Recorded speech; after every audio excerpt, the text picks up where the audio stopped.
am out flying the drone this morning on the top of the roof of the church.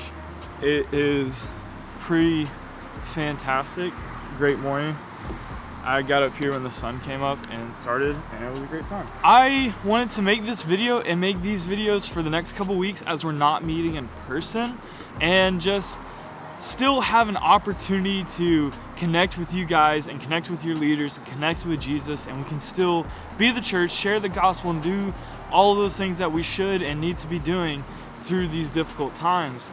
So the purpose of this format of these kind of videos is to do that, is to show love still, is to show grace, is to learn about Jesus, is to give you guys an exciting, maybe interesting way to connect with me, connect with your leaders, connect with God, and it's gonna be a great time. So the goal is to make like vlogs like every week that relate to our message, that relate to what our series is, and we're still doing Prepare the Way, and then post that for you guys to have the opportunity to share with your family, with your friends, with your leaders, and you guys can talk about it and still connect with Jesus. I'm also still going to be posting small group questions. If you would like to, please text your small group leaders, or small group leaders, please text your students and ask them these questions and how it relates to what's going on in the world and their lives. And it's going to be a great time. And you can find those questions on placeofhope.org/online, or you can find them on the Instagram. And so this week, still in Prepare the Way, still talking about John the Baptist. And I want to talk about doubt. And doubt seems to come up in our lives. It seems to rise consistently. And when we talk about our faith or assurance or having confidence, it can be easily recognized that doubt can come up. When we talk about those things, doubt is common. Doubt is something that happens with every believer. So doubt might look like a question, a fleeting thought, and most of the time we just put it away and we don't give it the credit it deserves. We don't think about it. We just stuff that away and then hope for the best, right? And then we think about that and we're like, well, what was that? And we're easy to say, oh, that was just doubt, and we just dismiss it. Like, we just push it out of the way and just say, that was doubt. I don't need to worry about it. I don't need to think about it. But there are those times where doubt begins to overcome us. It becomes to be so great in our lives and, flood through us so much that we just can't ignore it anymore, that we can't think about not having doubts, and we have to address them. We have to push them forward. You know what I mean? And so doubt can fall into action, and then from action it can fall into belief, right? And so that usually translates, like, we begin to doubt God. We begin to doubt His plan for us. We begin to doubt whatever He's doing in our world and our lives and His care for us. And this leads to unbelief. This leads to us thinking that God's not able to do whatever we need for us, right? And doubt can close the door on God in our lives if we let it. Doubt can put a wedge in between us and God if we let it. Now I have to go back down this ladder holding a camera in one hand and a drone in the other, and shut this door all at the same time.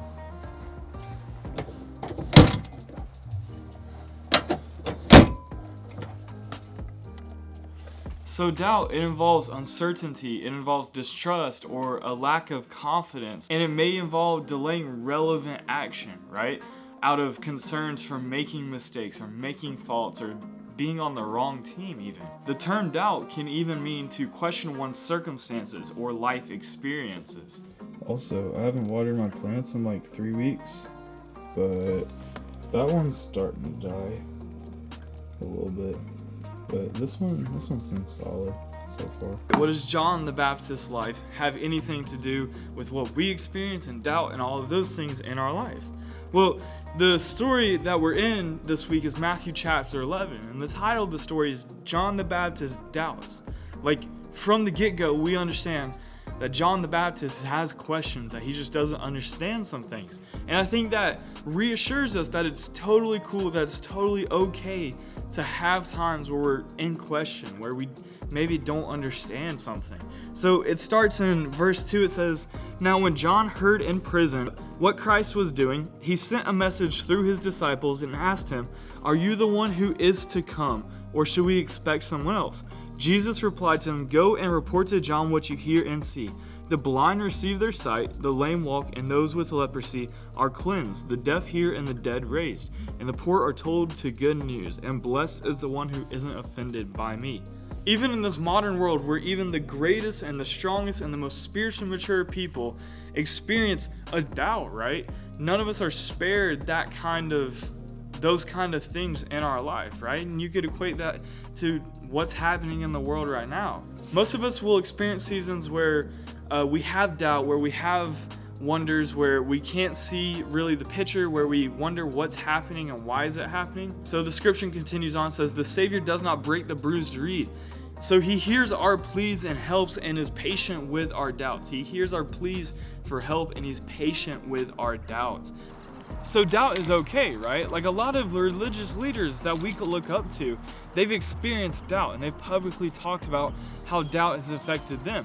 People like C.S. Lewis, people like Mother Teresa, people like even the Pope have all publicly talked about doubts that they have. But the thing is, they all come together and they say that doubt grows their faith. That doubt is just something that digs into them and then takes that part and then grows them in their faith with God and their walk with Him. So what are some ways that we can deal with doubt? Well, I think the first one is to be confident in God. And when doubt shows up, put your confidence in God. Say every single day, say every single moment that you start thinking about it, that you can put your trust in Him and that you will put your trust in Him in order to deal with every situation that's thrown at you. So the second thing I would say,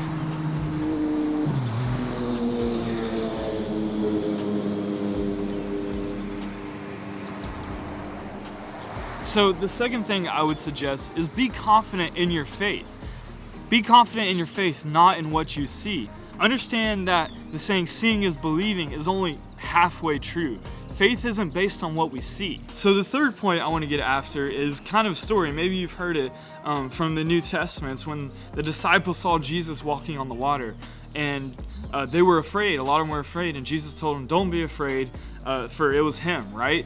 And however, Peter, he still had his doubts. Even though Peter was, the top dog disciple, he was the man, the myth, the legend, he still had his doubts. And so he said in Matthew chapter 14, verse 28, he says, Lord, if it's you, tell me to come to you on the water. So Jesus did, right? And Peter stepped out of the boat and he started walking towards Jesus. Peter still didn't have confidence in walking towards Jesus. He wasn't fully committed to the idea that that was Him, that He was right there and that was Jesus walking on the water. And it said, the story continues on, it says that he began to sink and the waves were lapping over his feet and Peter started freaking out because Peter put his faith, he put his belief in his foundation was in his doubts. It was in the fact that he thought it wasn't Jesus when he was being told it was Jesus. And so in desperation, Peter cries out, Lord, save me, Lord, help me. So Peter lost his confidence in going towards Jesus on the water and things that that scare him, that scare us, that might not seem like the best logical thing to do in our eyes. And so when Peter cried out, Jesus helped him up and he got him out, and he was like, and then it made a believer out of Peter. He was like, man, you're the man, like you're Jesus, and like you said you are, and you saved me. And so for the third point, when we lose confidence in God, and we doubt Him and we doubt the plan and we put our foundation in those things instead of in Him, we sink. We sink in the world, we sink in our jobs, in our schools, in our work, and the things that are happening in the world, we begin to sink. So let that be something for you guys this week in this season, to put your confidence, put your foundation still in Jesus instead of something that the world has to offer. And as we're so bombarded with so many things in our work and in our schools and in the media and whatever it might be, let Him be the foundation, and then let the doubts be subsequent to that.